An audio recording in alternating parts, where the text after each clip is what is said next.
Good afternoon, ladies and gentlemen. My name is Brian, and I will be standing over here, so please do not be disturbed. This gives me a good position to actually read from. My name is Brian. I represent a refugee organization, a Dutch organization, based in the Netherlands, and we have been working in the region in Southeast Asia since 1973, and currently have been working since 24 years on the Thai-Burmese border, providing educational services together with several other NGOs, educational services to refugees who have fled fighting in Burma and who have fled, obviously, economic struggles in Burma. And these refugees have been on the border for more than 24 years. And I represent them and several other NGO partners who are working in that region. So I have to put my eyes on Father Antonio. You see, I think, much better than I do, even with my spectacles. Thank you very much for the opportunity to present here today. We do not yet have an ADOC project, but I'm hoping that by the end of this week we will. So thank you for inviting me. Let me start out by, you will see up on slide number 2, the UN, and this is information you probably already know, the United Nations is concerned about the global effect of the international digital divide.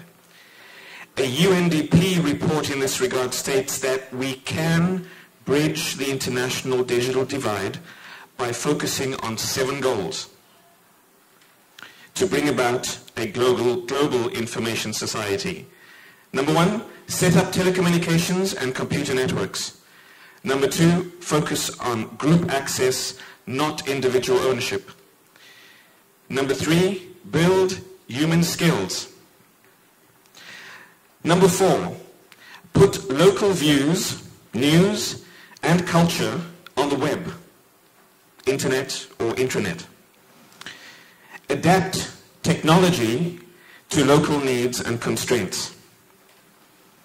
Devise internet governance for diverse needs around the world, and find innovative ways to fund communication projects. Now, to education and learning. Our organization is focused on education and learning. And by now you will know that children who have access to computers and to the internet in the official learning place, in the schools or at home, tend to have a higher self-esteem as a result of developing new skills. And take in the WALL project in India, which is an excellent example of how children can actually learn. And with this Hole in the Wall project, it was shown that kids within the first couple of minutes, probably about 6 to 8 minutes, were already teaching each other how to browse. Okay, and after several months, they were accessing internet and Google by themselves. And this was being monitored. They were not being guided by adults at all.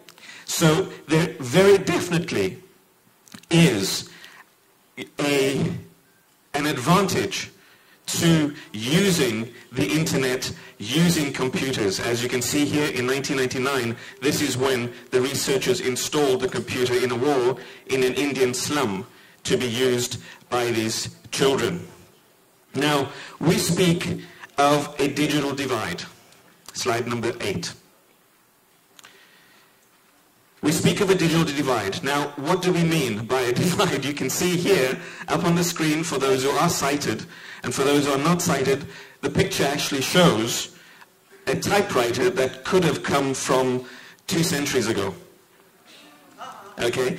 And believe me, this typewriter is seriously still being used in the offices, in camps, in the refugee camps. Okay? It is still being used. So this is not a joke, this is actually